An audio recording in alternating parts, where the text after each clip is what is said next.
Hello, everyone.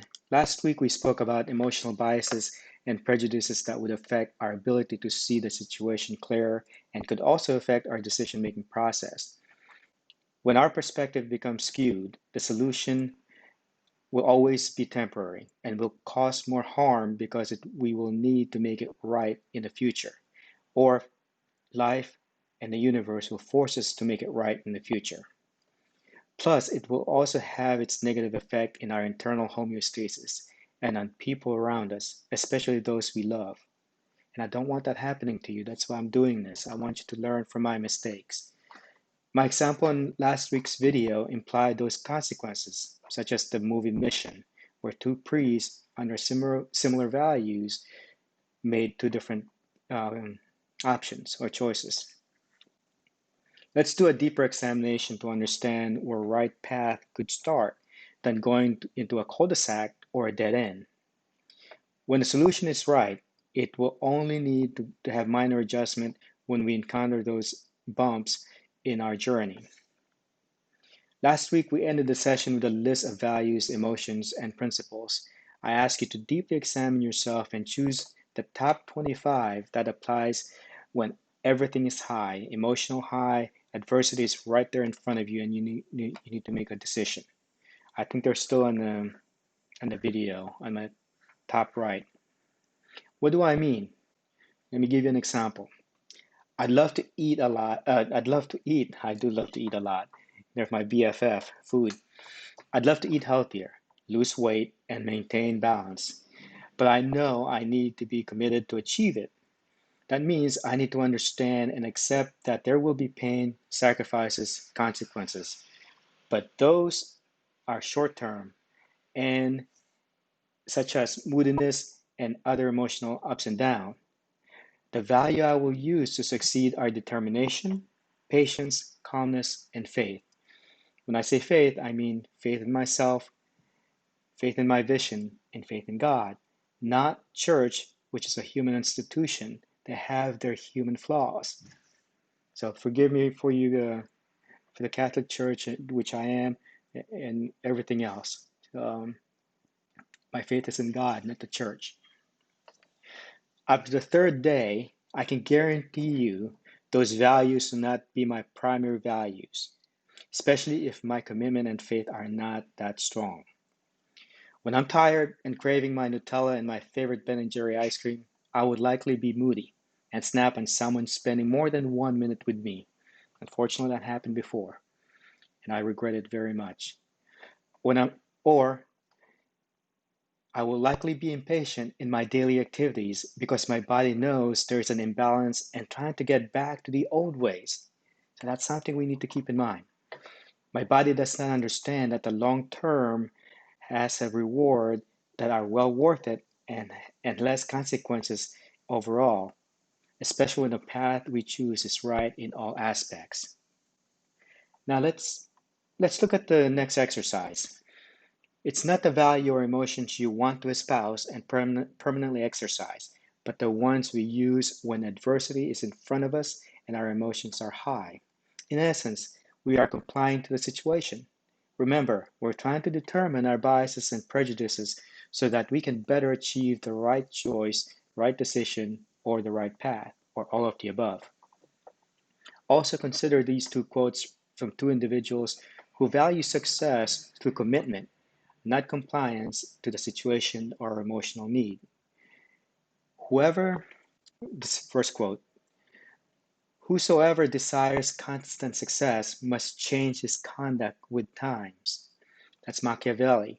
Those of you who've read his book, The Prince, and the other one, Concourse of Levy, um, he focuses on a commitment on the people and the kingdom, not his emotions.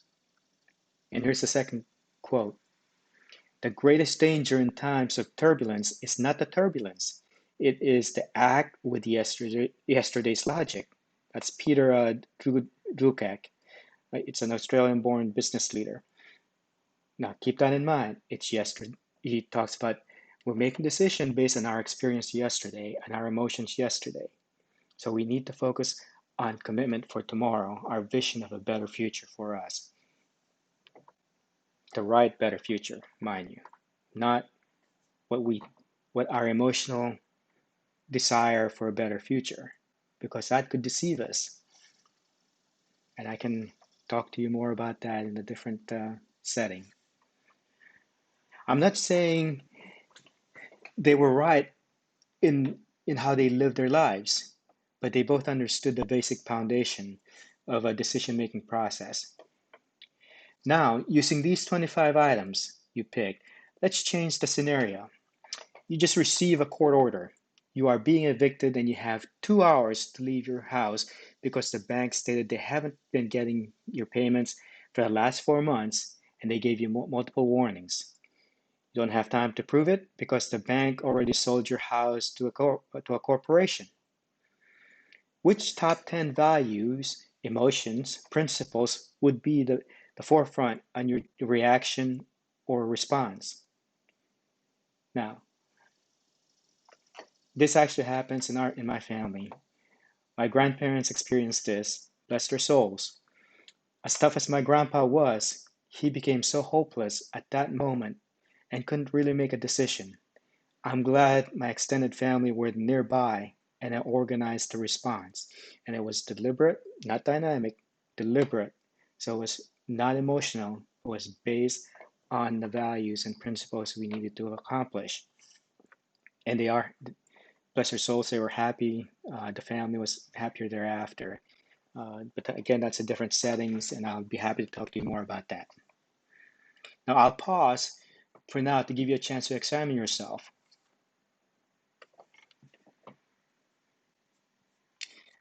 As I mentioned before, my grandpa became hopeless, and he could have made all the wrong decision in life, confronting the other party, and he would just make things worse. That's why we need to make sure we understand the emotions. Emotions are good, but we need to understand them. Are they good or are they bad for our future? Sometimes at that moment, we cannot make those decisions because the consequences we do not see. We want gratification. Let's do another exercise. This time, we'll pick only two of those values. You were just evicted and you just learned all your savings, investments, prosperities, and permanent loss. The police are looking for you regarding a murder investigation, even though you're not guilty. All these items will go in your permanent record, which will affect your future employment and possibly the types of people you can interact. Which two principles, values, or emotions would you act on? The reaction and your response for that moment in time. So picture yourself in that moment in time so we can get a better understanding of what makes you tick at that moment in time. And then once we understand that, we can build your core.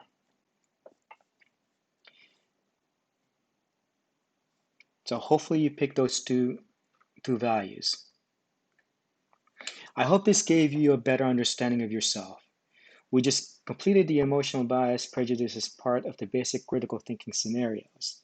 Please contact me if there's something you want to explore more. I made so many mistakes in my thinking, and I'm sharing my lessons so that you won't have to experience those failures. I want you to succeed. Truly, I do. The purpose of this video is, again, just the basic foundation. I'll be happy to talk to you more in a different forum on how to create those eternal values or principles that you want to espouse. But for now, this is just a short video. In the meantime, join me in my journey as we go forth and do great things in life. And I have faith we will. Have a good day.